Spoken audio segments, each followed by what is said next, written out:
नमो अरिहंताणं नमो सिद्धाणं नमो आयर्याणं नमो वच्चायाणं नमो सब्बसाहुणं एतो पंच नमोकारो सब्बपावपणासनो मंगलाणं च सब्बेसिं बडमं हवै मंगलं बडमं हवै मंगलम्। ओम शांति शांति शांति। रमण भगवान महावीर स्वामीना चरण कमळमां तथा सद्गुरुदेवना चरण कमळमां तथा उपकारी सर्व संत सतीजीना चरण कमळमां आपણા સૌના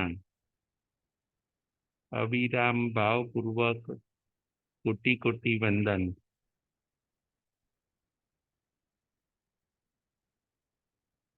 જય જિનેન્દ્ર।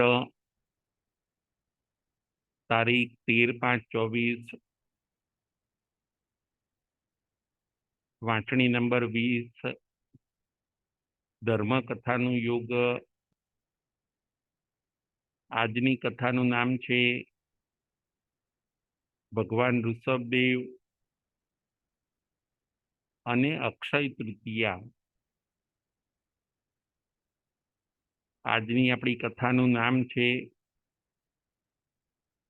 ભગવાન ઋષભદેવ અને અક્ષય તૃતીયા।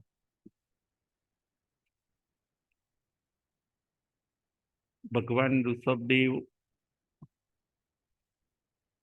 પ્રથમ તીર્થંકર, આ અવસરપીણી કાળના આ ભરત ક્ષેત્રના સૌથી પહેલા તીર્થંકર એ ભગવાન ઋષભદેવ છે। ભગવાન ઋષભદેવનો જન્મ ત્રીજા આરામાં થયો। ત્રીજા આરાના જ્યારે 84 લાખ પૂર્વ અને 89 પખવાડિયા બાકી હતા ત્યારે ઋષભદેવ ભગવાનનો આત્મા દેવલોકમાંથી ચ્યવીને મરુદેવી માતાની કુક્ષીમાં આવે છે। 84 લાખ પૂર્વ અને 89 પખવાડિયા, ત્રીજા આરાનો એટલો સમયગાળો બાકી હોય છે ત્યારે દેવલોકમાંથી ઋષભદેવ ભગવાનનો આત્મા આ ભરત ક્ષેત્રમાં માતા મરુદેવી અને પિતા નાભિરાજાના ત્યાં આવે છે। માતાએ 14 સ્વપ્ન જોયા। પહેલું સ્વપ્ન એમણે વૃષભનું જોયું। જનરલી એવું હોય, પહેલું સ્વપ્ન બધાને હાથીનું આવે, પરંતુ અહીંયા મરુદેવી માતાને પહેલું સ્વપ્ન વૃષભનું આવે છે। એટલે પછી બાળકનો જન્મ થવા પર એમનું નામ રાખ્યું ઋષભ। પિતા નાભિરાજા, માતા મરુદેવી માતા, એ સમય યુગલિક કાળ સમય હોય છે। માતા પિતાને ટ્વિન્સ જન્મે યુગલિક કાળ। ઋષભદેવ ભગવાનની સાથે જે બેબી જન્મે છે એનું નામ હોય છે સુમંગલા। ઋષભદેવ પુત્રનું નામ ઋષભ અને પુત્રીનું નામ રાખ્યું સુમંગલા। યુગલિક કાળ માતા પિતાને આવી રીતે ટ્વિન્સ જન્મે, પછી એ જ ટ્વિન્સ, એ જ જોડિયા બાળકો મોટા થઈને પતિ અને પત્ની બને, અને પછી એમનો બધો સંસાર વ્યવહાર ચાલુ થાય. ત્રીજો આરો. આ વાત ચાલે છે ત્રીજા આરાની. પહેલા આરામાં ધર્મ હતો નહીં, બીજા આરામાં ધર્મ હતો નહીં. ત્રીજા આરામાં જ્યારે ઋષભદેવ ભગવાન થયા, પછી એમણે ધર્મની સ્થાપના કરી. ઋષભદેવ ભગવાનનું બીજું નામ આદિનાથ ભગવાન પણ છે, કારણ કે ધર્મની આદિ એમણે કરી.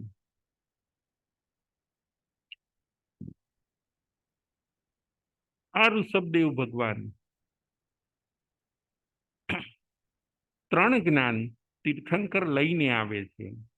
માતાના ગર્ભમાં આવે ત્યારે એમની પાસે ત્રણ જ્ઞાન હોય: મતિ જ્ઞાન, શ્રુત જ્ઞાન અને અવધિ જ્ઞાન.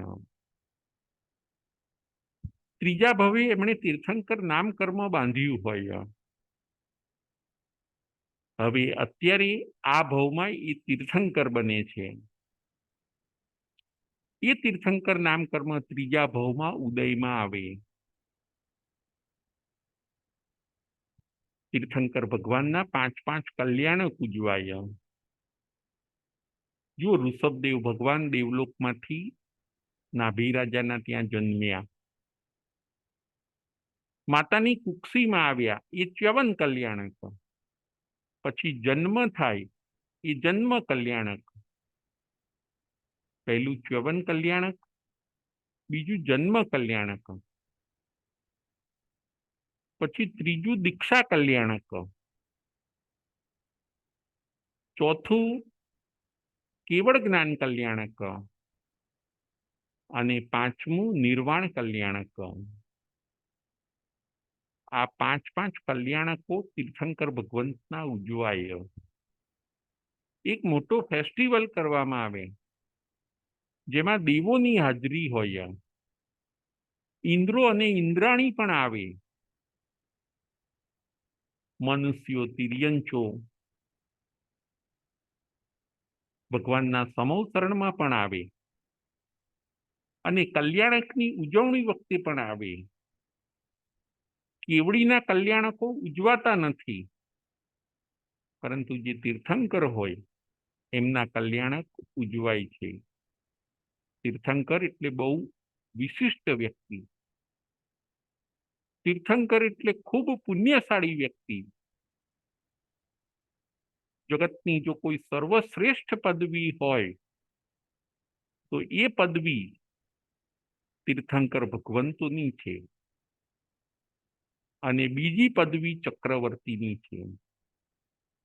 ભગવાન ઋષભદેવ એ તીર્થંકર હોય છે, અને એમના જ પુત્ર ભરત એ પોતે ચક્રવર્તી હોય છે.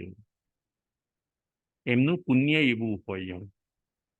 એક ચક્રી શાસન ચાલે. આવા ઋષભદેવ ભગવાન 3 જ્ઞાન લઈને આવે છે. થોડા મોટા થયા, સુમંગલા સાથે એમના વિવિચાર થયા. બીજી કન્યા સુનંદા સાથે પણ એમના વિવાહ થયા.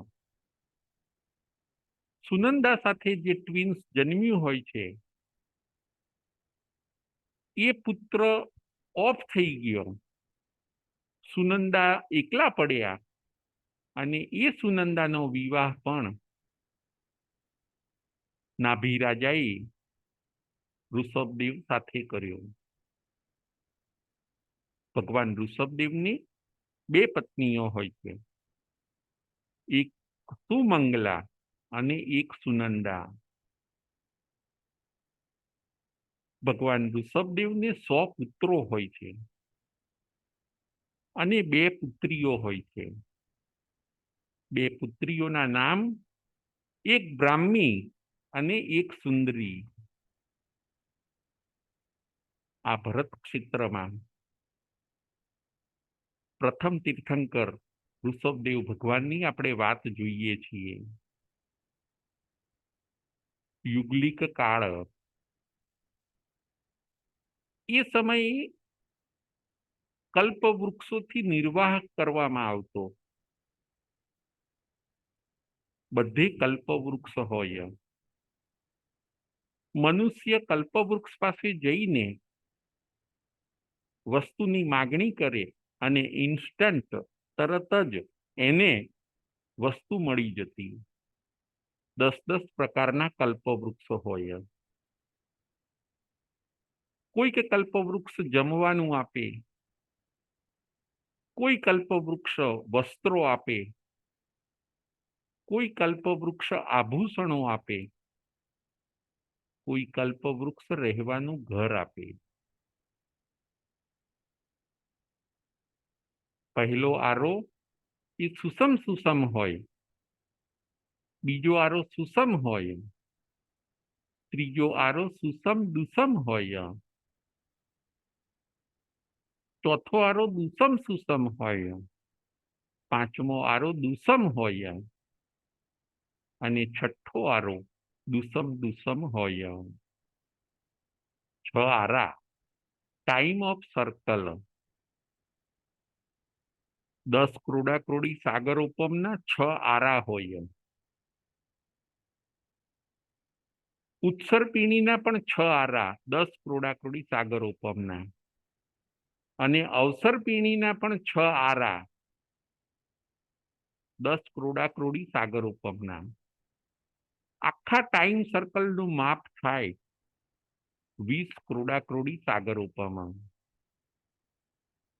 એક હાફ ચક્રમાં 24 તીર્થંકર થાય અને બીજા હાફ ચક્રમાં પણ 24 તીર્થંકર ભગવંતો થાય છે. આ બધું યુનિવર્સલ રૂલ્સ છે, આ બધું ફિક્સ છે. ભરત ક્ષેત્રમાં આરાઓ હોય. ભગવાન ઋષભદેવ ત્રીજા આરામાં થયા. બાકીના 23 તીર્થંકરો ચોથા આરામાં થયા. અત્યારે 5મો આરો ચાલે છે અને આના પછી 6ઠ્ઠો આરો આવશે. આ બધું આપણે સમજવાનું છે. ભગવાન ઋષભદેવને 100 પુત્રો અને 2 પુત્રીઓ હોય છે. સુખ જ સુખ, કોઈ દુઃખ નથી. કલ્પવૃક્ષથી પ્રજાજનો નિર્વાહ કરે. ઋષભદેવના પિતા નાભી રાજા એ પોતે રાજા હોય છે. બધા પ્રજાજનો કલ્પવૃક્ષ પાસે વસ્તુઓ માગી લે અને નિર્વાહ કરે. કલ્પવૃક્ષ પાસેથી બધી વસ્તુઓ મળી જાય. પરંતુ હવે ધીરે ધીરે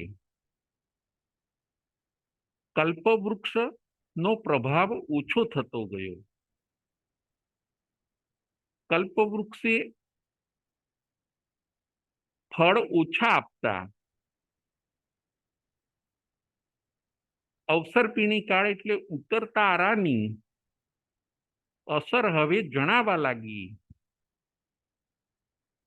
હવે કલ્પવૃક્ષ ફળ ઓછા આપવા લાગ્યા. પ્રજાજનોમાં હવે કલહ ચાલુ થયો. કલ્પવૃક્ષ થોડા નિસ્તેજ થવા લાગ્યા. પહેલા તો કલ્પવૃક્ષ ઘણા ફળ આપતા હતા, પરંતુ હવે કાળના પ્રભાવે કલ્પવૃક્ષ ઓછા ફળ આપે છે. પ્રજાજનોને આવશ્યક ચીજો ન મળવાથી બૂમાબૂમ થવા લાગી. પ્રજાજનોમાં વસ્તુ માટે પડાપડી થવા લાગી. પ્રજાજનોમાં વસ્તુ માટે ખેંચાખેંચી અને કલહ થવા લાગ્યા. કારણ કે હવે આ બાજુ કલ્પવૃક્ષનો પ્રભાવ ઓછો થતો ગયો. વસ્તુઓ બધાને ઓછી મળતી, સંતોષ ન થતો, એટલે પ્રજાજનોમાં વિખવાદો ચાલુ થઈ ગયા. અને એવું બને છે કે પ્રજાજનો પોતે ફરિયાદ લઈને નાભી રાજા પાસે આવે છે કે વૃક્ષ અમને હવે જોઈએ એવા ફળ આપતા નથી, અમારે ભૂખ્યું રહેવું પડે છે, અમને પાણી આપતા નથી, અમારે તરસ્યું રહેવું પડે છે, જોઈએ એવા અમને વસ્ત્રો નથી મળતા. પ્રજાજનો ફરિયાદ કરવા માટે આવે છે. નાભી રાજાને આનો કોઈ ઉકેલ મળતો નથી. કેમ આવું થાય છે એ નાભી રાજાને ખબર પડતી નથી. પ્રજાજનોને આશ્વાસન આપ્યા કરે, પરંતુ હવે આ વિવાદ એક્સ્ટ્રીમ લેવલે પહોંચ્યો. નાભી રાજા ચિંતાતુર થઈ ગયા કે આ પ્રજાજનો અંદર અંદર ખૂબ કલહ કરે છે. નાભી રાજા પોતે સતત ચિંતા કરે કે હવે કલ્પવૃક્ષ ઓછા ફળ આપે છે તો કરીશું શું, આનો ઉપાય શું, પ્રજાજનોને કેવી રીતે શાંત રાખવા, પ્રજાને કેવી રીતે સમજાવવી. નાભી રાજા પોતે ચિંતામાં હોય છે. એવું કોઈ એમની પાસે વિશિષ્ટ જ્ઞાન નથી કે આનો ઉકેલ લાવી શકે, પરંતુ એમને એક ઉપાય સૂચ્યો. એમણે પોતાના પુત્ર ઋષભને કહ્યું અને ભગવાન ઋષભદેવ ઉપાય બતાવે છે. કારણ કે ભગવાન ઋષભદેવ પાસે 3 જ્ઞાન હોય છે. હજી દીક્ષા નથી લીધી, ઋષભે હજી દીક્ષા નથી લીધી, હજી પોતે સંસારમાં છે, હજી પોતે રાજકુમાર છે. એવા ઋષભને ઉકેલ મળી ગયો અને ઋષભ પોતે પોતાના જ્ઞાનમાં જુએ છે કે કાળનો પ્રભાવ ચાલુ થયો છે. કલ્પવૃક્ષ હવે નિસ્તેજ થાય છે.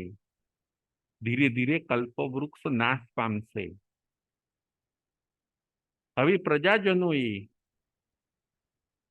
વૃક્ષ પાસેથી વસ્તુ મેળવવાની ઈચ્છા ન રાખવી જોઈએ. એમને સમજાવે છે ઋષભ કે તમે ઝઘડશો નહીં. હવે આ કલ્પવૃક્ષ ઉપર તમે બહુ ભરોસો ન રાખશો. ઋષભદેવ ભગવાન એટલે કે ઋષભ એમને અસી મસી અને કૃષિ શીખવાડે છે. ઋષભ એમને 3 વસ્તુ શીખવાડે છે પ્રજાજનોને. આજની આપણી કથાનો વિષય છે ભગવાન ઋષભદેવ અને અક્ષય તૃતીયા. પ્રથમ તીર્થંકર એ પ્રજાને રાજકુમાર અવસ્થામાં હોય છે ત્યારે અસી મસી અને કૃષિ શીખવાડે છે. અસી એટલે શું? અસી એટલે તલવાર. પોતાનું રક્ષણ કેવી રીતે કરવું એ શીખવાડે છે. મસી એટલે શાહી, મસી એટલે શાહી, ઇંક એટલે વેપાર, બિઝનેસ કરવો એ શીખવાડે છે. રાજકુમાર ઋષભ અસી મસી અને કૃષિ, કૃષિ એટલે એગ્રીકલ્ચર, ખેતી શીખવાડે છે. વિશિષ્ટ પુણ્યના સ્વામી એવા પ્રથમ જે તીર્થંકર બનવાના છે એવા ઋષભ કુમાર પ્રજાજનોને અસી મસી અને કૃષિ શીખવાડે છે. આ કથાનકમાં આપણે એ જોવાનું છે કે ઋષભદેવ ભગવાને કેવી સરસ સમાજ વ્યવસ્થા પણ કરી અને કેવી સરસ ધર્મ વ્યવસ્થા પણ કરી. એમનું પ્રેરણાદાયી જીવન, એને આપણે પ્રણામ કરવાના છે. આપણા ઉપર એમના કેટલા ઉપકારો છે એ આપણે યાદ કરવાનું છે. અને આપણે પણ એવા સારા કામ કરીએ એવી પ્રેરણા એમાંથી લેવાની છે. ભગવાને જ્યારે સંસારમાં હોય છે ત્યારે સરસ મજાની સમાજ વ્યવસ્થા કરી, પ્રજાઓને પગભર કર્યા, પ્રજાજનોને પગભર કર્યા, બધું કેટલું શીખવાડ્યું. પુરુષોને 72 કળા અને સ્ત્રીઓને 64 કળા શીખવાડી રાજકુમાર ઋષભે. પુરુષોને 72 કળા, 72 કળા એટલે આર્ટ, અને સ્ત્રીઓને 64 કળા શીખવાડી, 64, કે હવે તમે પગભર થાઓ, હવે તમે સ્વાવલંબી બનો. હવે કલ્પવૃક્ષ ધીરે ધીરે ફળ આપવાનું બંધ કરશે. હવે તમારે જાતે શીખવું પડશે. ભાઈઓને શિલ્પકળા શીખવાડી, સ્થાપત્ય કળા શીખવાડી, મકાન કેવી રીતે બનાવવું, ઓજારો કેવી રીતે બનાવવા, વસ્તુઓ કેવી રીતે બનાવવી, કપડું કેવી રીતે સીવવું, આવી બધી વસ્તુઓ ભાઈઓને શીખવાડી.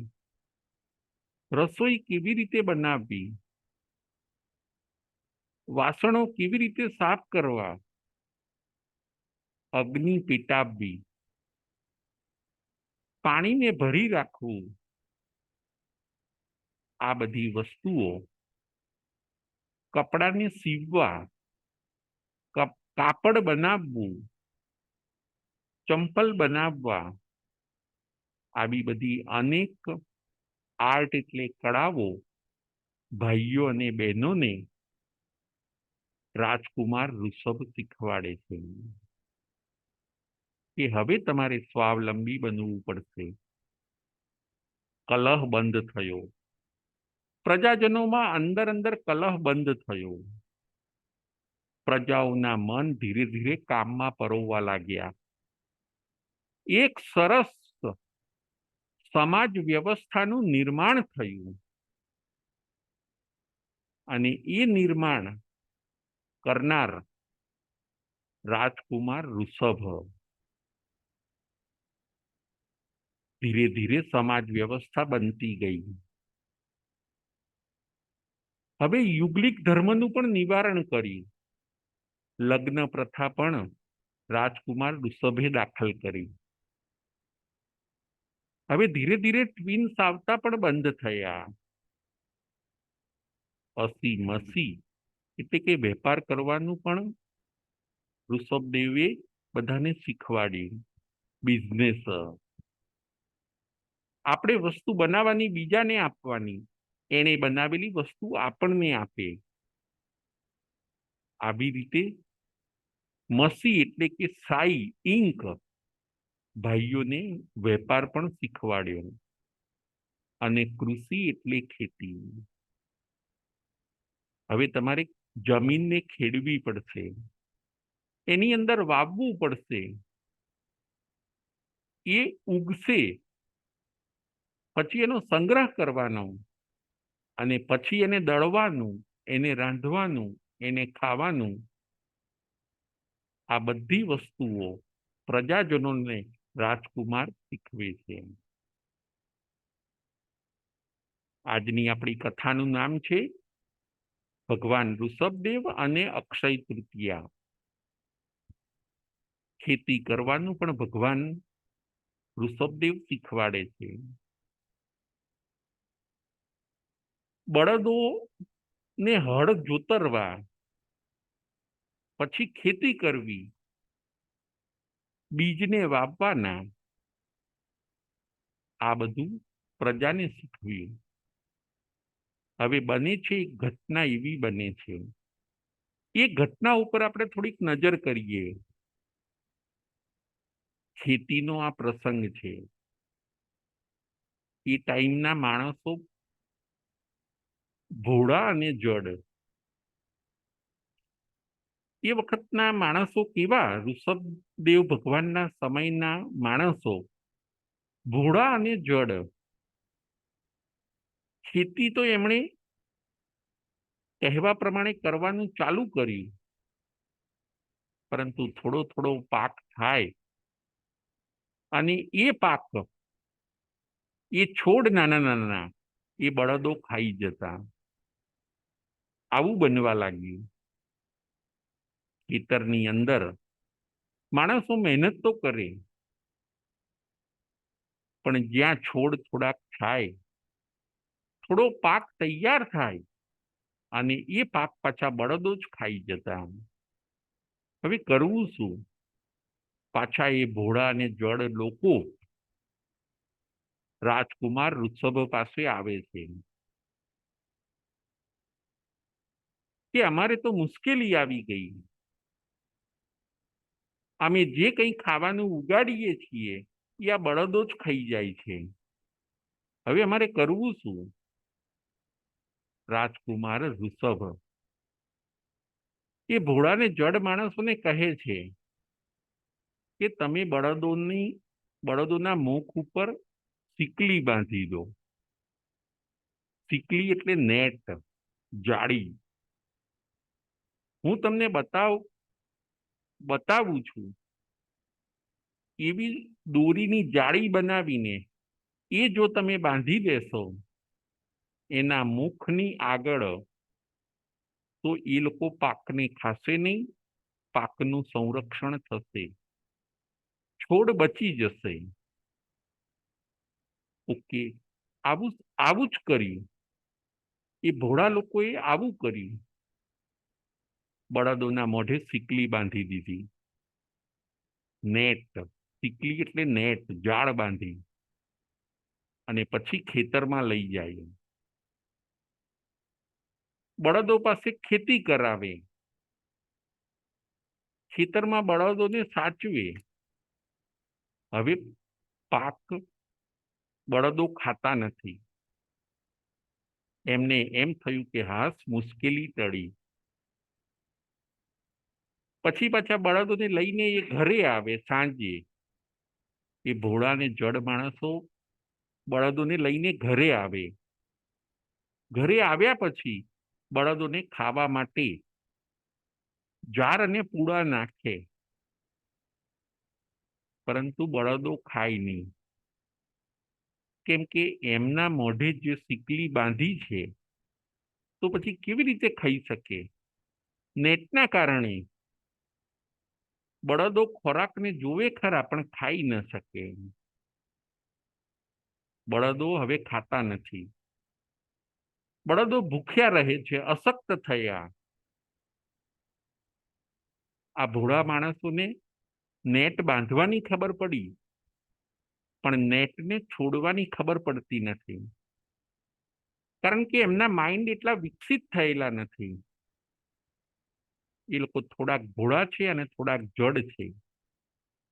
બળદો અશક્ત થયા, કારણ કે દાણા પાણી ન મળે એટલે બળદો વીક થવા લાગ્યા. બેઠા હોય તો હવે ઊભા પણ ન થઈ શકે. પાછી મુશ્કેલી આવી. પાછા આ માણસો રાજકુમાર ઋષભ પાસે જાય છે કે આપના કહેવાથી અમે સિકલી બાંધી અને એવું બન્યું કે પાકનું તો રક્ષણ થયું, પરંતુ અમારા જે બળદો હતા એ હવે અશક્ત થઈ ગયા છે. એમની આગળ અમે દાણા પાણી મૂકીએ છીએ, ખાવાનું ને પાણી, પરંતુ એ ખાતા નથી અને પીતા નથી. ઋષભ, રાજકુમાર ઋષભ, એમણે તરત કહ્યું, પોતાની ખૂબ તીવ્ર બુદ્ધિ હોય, તીર્થંકરને ખૂબ તીવ્ર બુદ્ધિ હોય, સાથે અવધિ જ્ઞાન પણ હોય. રાજકુમાર ઋષભે તરત કહ્યું કે બળદ કેમ ખાતા અને પીતા નથી? તમે ઘરે લાવ્યા પછી એના મોઢા ઉપર જે સિકલી બાંધી છે એ તમે છોડી? તો કે ના, એ અમે છોડી નથી. તો કે એને છોડો. ઘરે લાવ્યા પછી તમે અરે એ સિકલીને છોડી દેવાની. જ્યાં સુધી બળદો ખેતરમાં હોય ત્યાં સુધી જ તમારે સિકલી બાંધવાની. ઘરે લાવ્યા પછી તો છોડી દેવાની. તો એ અનાજ અને પાણી ખાશે. પાછા એ ભોળા માણસો ઘરે આવે છે. ઋષભદેવ ભગવાન, ઋષભદેવ, રાજકુમાર ઋષભદેવ કહે છે કે જાઓ જલ્દી અને મોઢે બાંધેલી એ સિકલીને તમે છોડી દો. એ માણસો ઘરે આવે છે, સિકલીને છોડી દે છે. બળદોના મોઢે જે નેટ બાંધી હોય છે એ નેટને છોડે છે.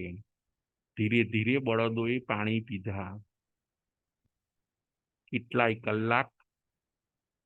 કલાકો અનાજ પાણી વગર રહેવું પડ્યું. બળદોને કેટલાય કલાકો સુધી અનાજ પાણી વગર રહેવું પડ્યું. એ ભોળા માણસો પછી સિકલી છોડે છે. બળદોએ ધીરે ધીરે પાણી પીધું. થોડીક શક્તિનો સંચાર થયો. ધીરે ધીરે થોડો ખોરાક લીધો. અશક્તિ થોડીક દૂર થઈ અને બળદોને હવે થોડોક હાસ થયું. કારણ કે જો ખોરાક ન મળે તો અશક્તિ આવી જતી હોય છે. અમુક કલાકો સુધી બળદો અનાજ પાણી વગર રહ્યા અને કહેવાય છે કે રાજકુમાર ઋષભે કર્મ બાંધ્યું. કયું કર્મ બાંધ્યું? તો કે અંતરાય કર્મ બાંધ્યું. બળદોને ખાવામાં અંતરાય પડી. આ ટ્રીક શીખવાડી કોણે? એ ભોળા માણસોને આ ટ્રીક શીખવાડી રાજકુમાર ઋષભે. એટલે રાજકુમાર ઋષભને કર્મ બંધાય છે. કયું કર્મ બંધાય છે? તો કે અંતરાય કર્મ બંધાય છે. ખાવા પીવામાં અંતરાય પાડી. બળદોને કેટલાય કલાકો સુધી અનાજ પાણી વગર રહેવું પડ્યું. જાણી જોઈને અંતરાય પાડી નથી. અજાણતા અંતરાય કર્મ બંધાઈ ગયું છે. પરંતુ કર્મનો સિદ્ધાંત એવો છે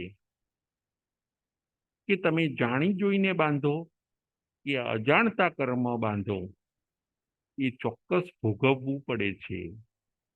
કર્મનો સિદ્ધાંત. અંતરાય કર્મ રાજકુમાર ઋષભે બાંધી દીધું. હવે એ અંતરાય કર્મ જેવી એ દીક્ષા લે છે અને પછી તરત જ ઉદયમાં આવે છે, એ વાતને હવે આપણે જોઈશું. આગળ હવે એ વાતને આપણે સમજીશું. આજની આપણી કથા છે ભગવાન ઋષભદેવ અને અક્ષય તૃતીયા. અખાત્રીજનો શું મહિમા? સમજ વ્યવસ્થાનું રાજકુમાર ઋષભે નિર્માણ કર્યું. હવે લોકો ખેતી કરતા થયા. લોકો પશુઓનું દૂધ પીતા થયા. પશુપાલનનો ધંધો પણ વિકસાવ્યો. દૂધમાંથી વસ્તુ બનાવતા પણ રાજકુમાર ઋષભે બધાને શીખવાડી. એમના પિતા નાભી રાજાને હાસ થઈ. એમણે પોતાનું રાજ્ય રાજકુમાર ઋષભને સોંપી દીધું કે હાસ. નાભી રાજા ખુશ થયા કે મારી પ્રજાના જે પ્રોબ્લેમો હતા, જે મુશ્કેલી હતી, એ રાજકુમાર ઋષભે સોલ્વ કર્યા. કેવી સરસ સમાજ વ્યવસ્થાનું નિર્માણ થયું. કલ્પવૃક્ષ હવે નષ્ટ પામ્યા. પ્રજા હવે પોતે પોતાનું કામ કરવા લાગીએ. પશુપાલનનો વ્યવસાય ચાલ્યો, ખેતી પણ બધા કરવા લાગ્યા. ઋતુ પ્રમાણે દરેક જણ પાક લે. રાજકુમાર ઋષભ બધાને ગાઈડ કરે. રાજકુમાર ઋષભ બધાને શીખવાડે. જુઓ, તીર્થંકર ભગવાન તો દયાળુ હોય છે. આવું કેમ કરે કે તો પ્રજાને જો આવું બધું શીખવાડે નહીં તો અંદર અંદર કલહ થાય, હિંસા થાય અને એનું ઉગ્ર સ્વરૂપ માનવ જાતિનો સંહાર કરે. આવી દીર્ઘ દ્રષ્ટિથી તીર્થંકર ભગવંતો જ્યારે સંસારમાં હોય ત્યારે પણ એ સમાજ વ્યવસ્થાના જે ઉપયોગી કાર્યો છે એને કરતા હોય છે. અને એવું જ કર્યું આ રાજકુમાર ઋષભે. સરસ સમાજ વ્યવસ્થાનું નિર્માણ થયું. લોકો હવે પગભર થયા. અગ્નિ પેટાવતા શીખવાડી ઋષભદેવ ભગવાને. અગ્નિ કેવી રીતે પેટાવાય, રસોઈ બનાવાય, આવું સરસ બધું શીખવાડ્યા પછી હવે રાજકુમાર ઋષભ પોતે વિચારે છે કે હવે મારે મોક્ષ માર્ગ ચાલતો કરવો છે. હવે મારે શાસનની સ્થાપના કરવી છે. તીર્થંકર તરીકેનું જે મારું કર્તવ્ય છે એવા તીર્થની મારે સ્થાપના કરવી છે. અને રાજકુમાર ઋષભ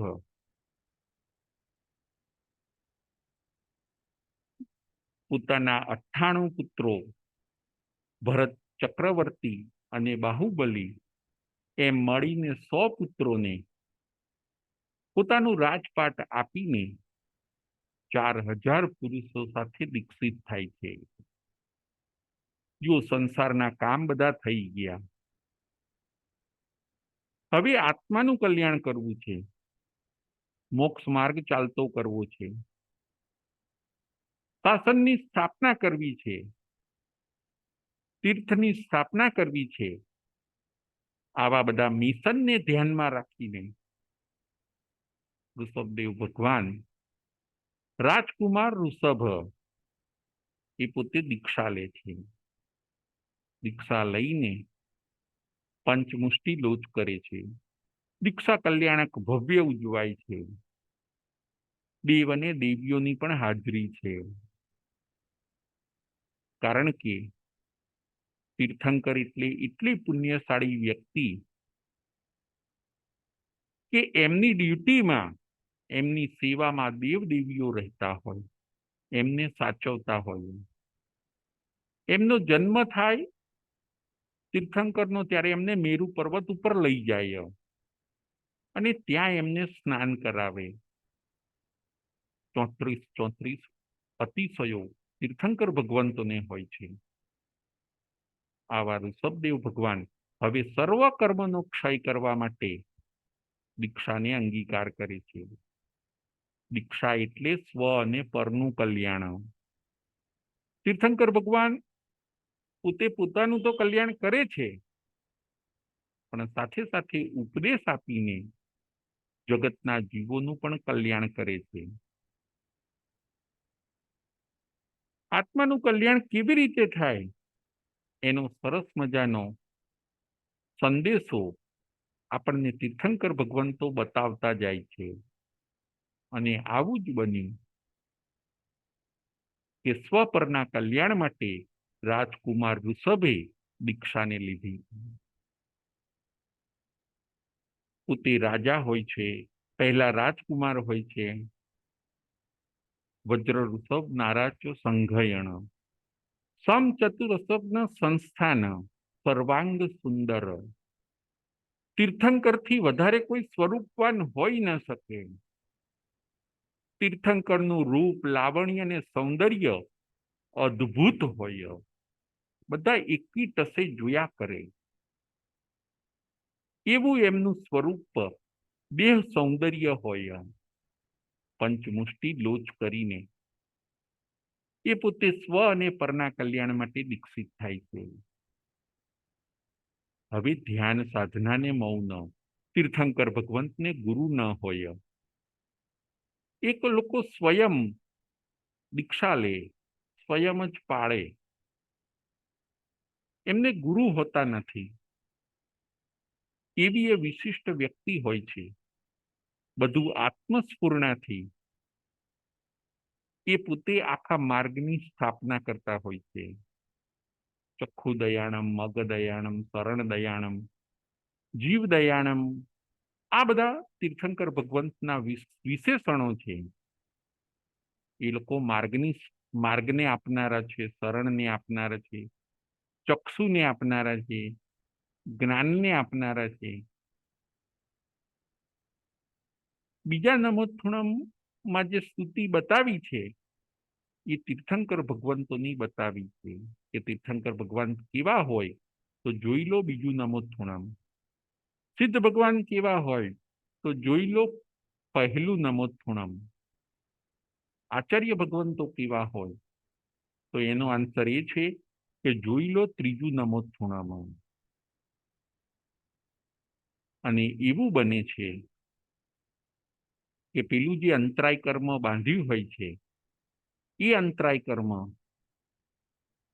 હવે દીક્ષિત થયેલા ભગવાન ઋષભદેવને એ અંતરાય કર્મ હવે ઉદયમાં આવે છે. ભગવાને દીક્ષા તો લીધી, તીર્થંકર ભગવંતો કરપાત્રી હોય, એમની પાસે લાકડાના પાત્રા ના હોય. એ કોઈના ત્યાં જાય તો એ પોતે કરની અંદર એટલે કે હાથની અંદર જ વસ્તુ લઈને ખાઈ લે, ત્યાં જ પારણું કરે. એવા ઋષભદેવ ભગવાન દીક્ષિત થયા પછી ઘરે ઘરે જાય છે ગોચરી માટે, પરંતુ અંતરાય કર્મનો ઉદય ચાલુ થઈ ગયો.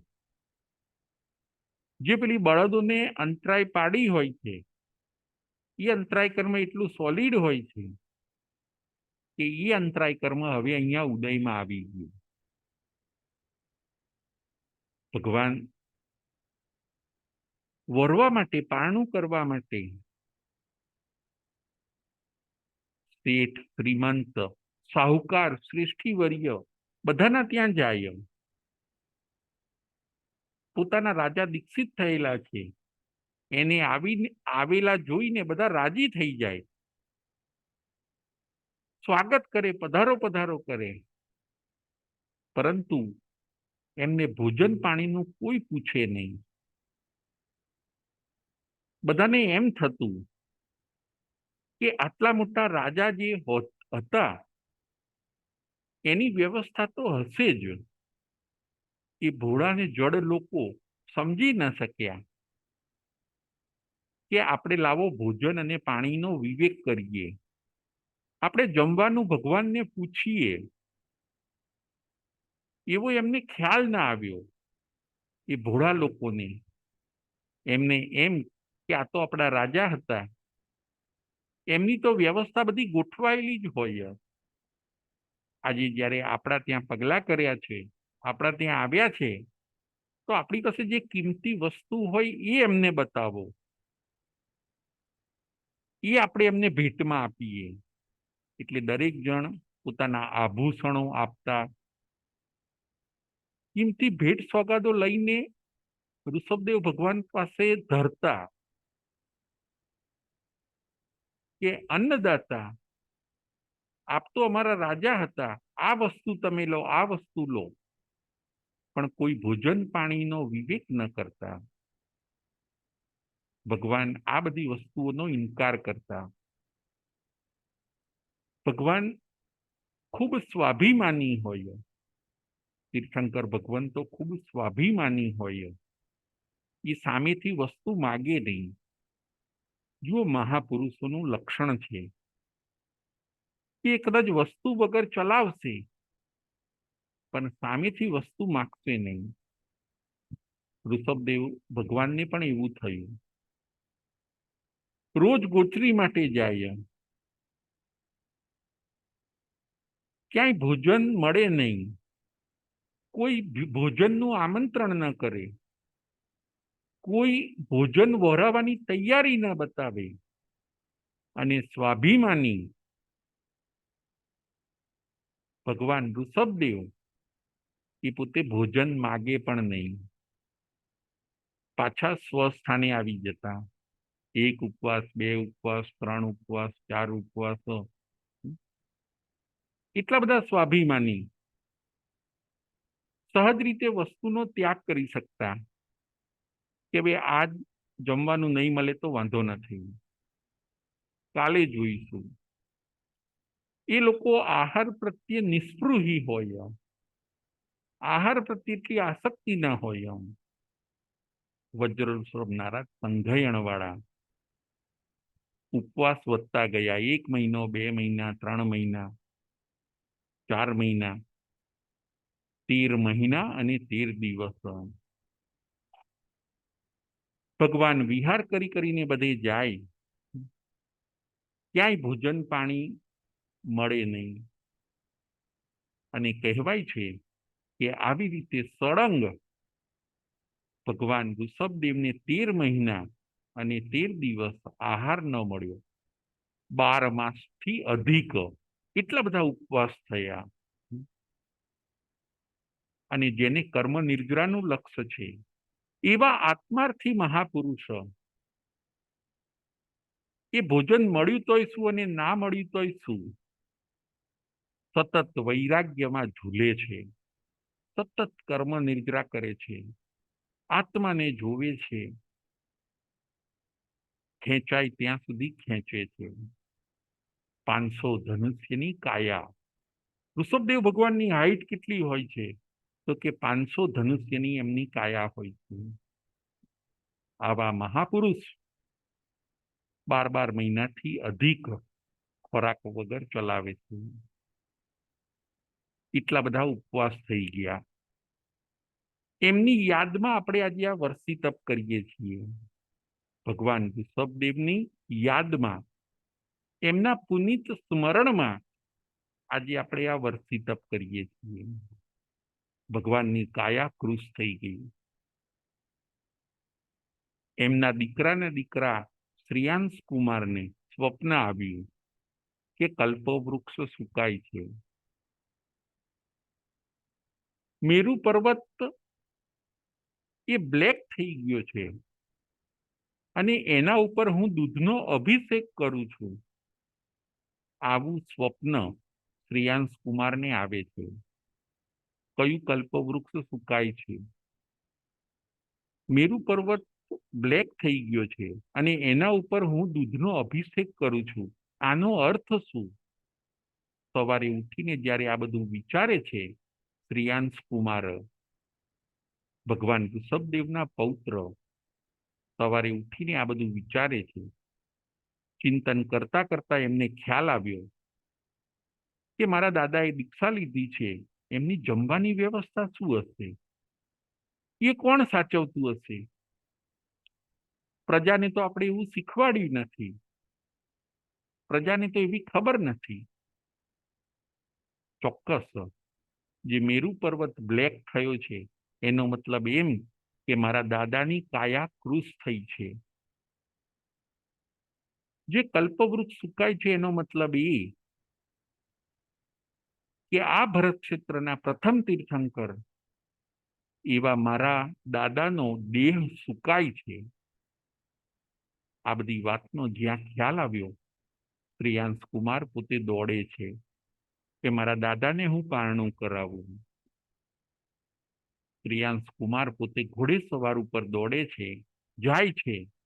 મારા દાદા જ્યાં મળે ત્યાં હું જાઉં. આ બાજુ ભગવાન ઋષભદેવ ગોચરી માટે નીકળેલા છે. એક શેરડી પીલવાનું ખેતર હોય છે, જ્યાં આગળ શેરડી પીલાતી હોય છે. વૈશાખ મહિનો હોય છે, તડકો હોય છે, શેરડી પીલાતી હોય છે. ઋષભદેવ ભગવાન ત્યાંથી પાસ થતા હોય છે. શ્રીયાંશ કુમાર પણ ઘોડા ઉપર દોડતા ત્યાં આવી જાય છે. દાદાને ઊભા રહેવાનું કહે છે. પોતાના દાદા જે ભગવાન ઋષભદેવ છે એમને ઊભા રહેવાનું કહે છે કે આજે મારે તમારી જમવાની વ્યવસ્થા કરવી છે, આપને આજે મારે ભોજન કરાવવું છે, આપને મારે આહારનું દાન આપવું છે, આજે મારે સુપાત્ર દાન કરવું છે. અને એ જે ત્યાં ખેતરની અંદર શેરડી પીલાતી હોય છે એના જે શેરડીના રસના ઘડા ભરેલા હોય છે, શ્રેયાંશ કુમાર ઘડો લે છે. એ ઘડો લઈને ઋષભદેવ ભગવાનને પારણું કરાવે છે. ઋષભદેવ ભગવાન ની અંતરાય અહીંયા હવે તૂટવાની હોય છે. બધું સુસ્તું નિર્દોષ જોઈને ઋષભદેવ ભગવાન પણ સહર્ષ સંમતિ આપે છે અને પારણું કરે છે. એક ઘડો, બે ઘડા, 3 ઘડા, 108 ઘડાથી ઇક્ષુ રસના 108 ઘડાથી ઋષભદેવ ભગવાન પારણું કરે છે. શ્રેયાંશ કુમાર પોતાનો પૌત્ર ઘડામાંથી ઇક્ષુ રસ રેડતા જાય છે અને ભગવાન પારણું કરતા જાય છે. 13 મહિના અને 13 દિવસે ભગવાનનું પારણું થયું. દેવોએ દિવ્ય ધ્વનિ કરી, પુષ્પ વર્ષા કરી, અહોદાનમની ઘોષણા કરી અને ભગવાનનું પારણું થયું. એમને થોડીક સાતા વળી, એનો આનંદ સર્વ લોકમાં સૌએ માણ્યો, સૌએ જાણ્યો, દેવદુંદુભીનો નાદ ગાજ્યો અને 108 ઘડાથી ઋષભદેવ ભગવાને પારણું કર્યું. એ દિવસ એટલે વૈશાખ સુદ ત્રીજ, એને કહેવાય છે અક્ષય તૃતીયા અને અપભ્રંશમાં એનું નામ છે અખા ત્રીજ. ભગવાન ઋષભદેવનું પારણું ક્યારે થયું હોય છે? તો કે અખા ત્રીજના દિવસે થયું હોય છે. એ લાભ શ્રેયાંશ કુમારને મળ્યો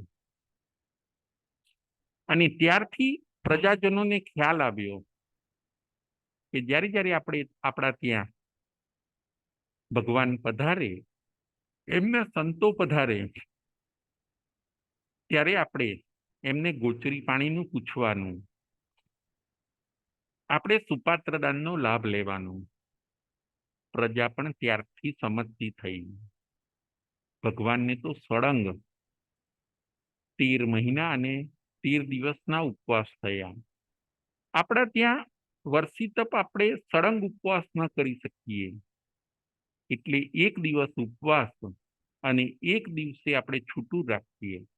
આવી રીતે આપણે ભગવાન ઋષભદેવની યાદમાં આપણા પણ કર્મનો ક્ષય થાય એટલા માટે આપણે વર્ષી તપ કરીએ છીએ. આમાંથી આપણે એ પણ પ્રેરણા લેવાની છે કે આપણે પણ વર્ષી તપ કરવું જોઈએ. વર્ષી તપથી ઘણા કર્મોની નિર્જરા થાય છે. ઋષભદેવ ભગવાનને બતાવેલું આ શ્રેષ્ઠ એ તપનું અનુષ્ઠાન છે જે આપણા આત્માનું કલ્યાણ કરી શકે છે. એક વર્ષની આરાધના એને આપણે ચૂકવી ન જોઈએ. જેનાથી જે થઈ શકે, ઘણા ભાગ્યશાળી પુણ્યાત્માઓ ઉપવાસે વર્ષી તપ કરે છે. કોઈક છઠથી પણ વર્ષી તપ કરે છે. કોઈ અઠમ અને પોલા અઠમથી પણ વર્ષી તપ કરે છે. જેનાથી જે શક્તિ હોય, આદિનાથ દાદાની કૃપા મેળવવા માટે, ભગવાન ઋષભદેવની કૃપા મેળવવા માટે આપણે આવા સરસ વર્ષી તપની આરાધના કરવી જોઈએ. હજી થોડુંક જો કોઈકની શક્તિ ઓછી હોય, કદાચ ઉપવાસ ન કરી શકે, તો આંબેલે પણ વર્ષી તપ કરી શકાય. આપણા ગુરુ ભગવંતો બતાવતા હોય છે કે એકાશણે પણ વર્ષી તપ કરી શકાય. આવા વર્ષી તપની આરાધના આપણે કરવી જોઈએ અને એનું પારણું અખા ત્રીજના દિવસે આવે છે. તપ એ તો શ્રેષ્ઠ ઔષધ છે.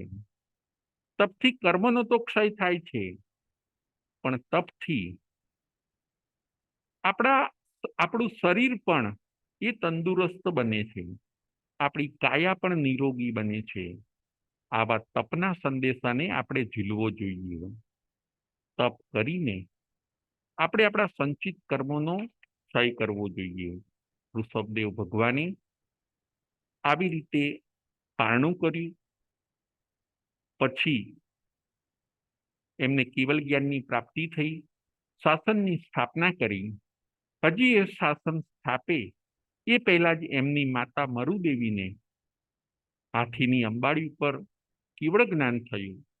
હજી તીર્થની સ્થાપના થયા પહેલા જ મરુદેવી માતા પોતે મોક્ષે જાય છે.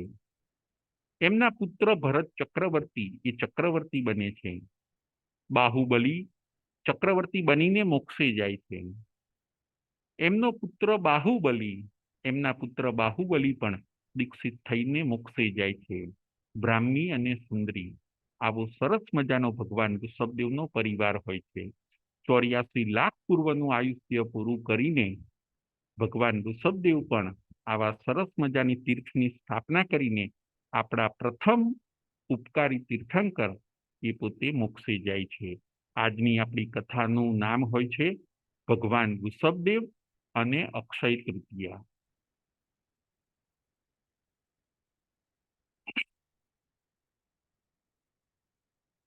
પ્રશ્નોત્તરી.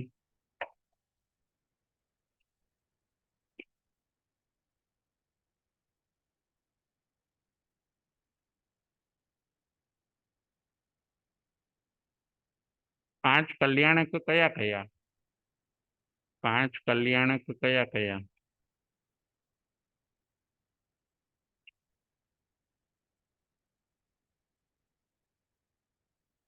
કલ્પનાબેન.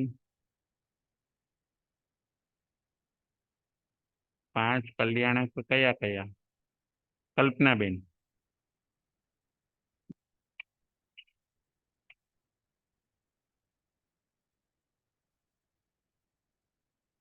પાંચ કલ્યાણકના નામ.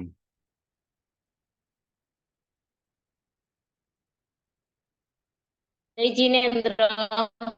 હા કલ્પનાબેન, જય જીનેન્દ્ર, બોલો. પેલું ચ્યવન કલ્યાણક, બીજું જન્મ કલ્યાણક, ત્રીજું દીક્ષા કલ્યાણક, ચોથું કેવળ જ્ઞાન કલ્યાણક ને છેલ્લું નિર્વાણ કલ્યાણક. બહુ સરસ, બહુ સરસ. હવે ભગવાન આગળનો પ્રશ્ન. રાજકુમાર ઋષભ અસી કૃષિ શીખવાડે છે એટલે શું? અસી કૃષિ એટલે શું? અસી અને કૃષિ શીખવાડે છે એટલે શું? પ્રદીપભાઈ મહેતા.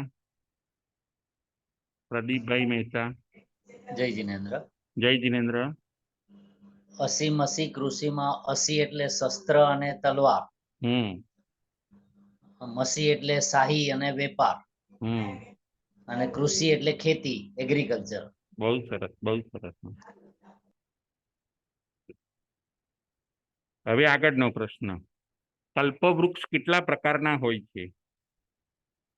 કલ્પવૃક્ષ કેટલા પ્રકારના હોય છે? ચૈતાલીબેન. ચૈતાલીબેન. જય જીનેન્દ્ર. જય જીનેન્દ્ર. કલ્પવૃક્ષ 10 પ્રકારના હોય છે. બહુ સરસ, બહુ સરસ. અને છેલ્લો પ્રશ્ન. ભગવાન ઋષભદેવને પારણું કોણે કરાવ્યું અને કેટલા દિવસે કરાવ્યું? ભગવાન ઋષભદેવને પારણું કોણે કરાવ્યું, કેટલા દિવસે કરાવ્યું? દીનાબેન શેઠ. દીનાબેન શેઠ. જય જીનેન્દ્ર. જય જીનેન્દ્ર. ભગવાન ઋષભદેવ નું પારણું તેમના પૌત્ર શ્રેયાંશ કુમારે કરાવડાવ્યું અને તેમનું પારણું 13 મહિના ને 13 દિવસે પારણું થયું. બરાબર. અને એ દિવસ કયો હતો? એ દિવસ અખાત્રીજ, વૈશાખ સુદ ત્રીજ, અખાત્રીજ. બહુ સરસ, બહુ સરસ. Thank you. જય જીનેન્દ્ર. જય મહાવીર. જય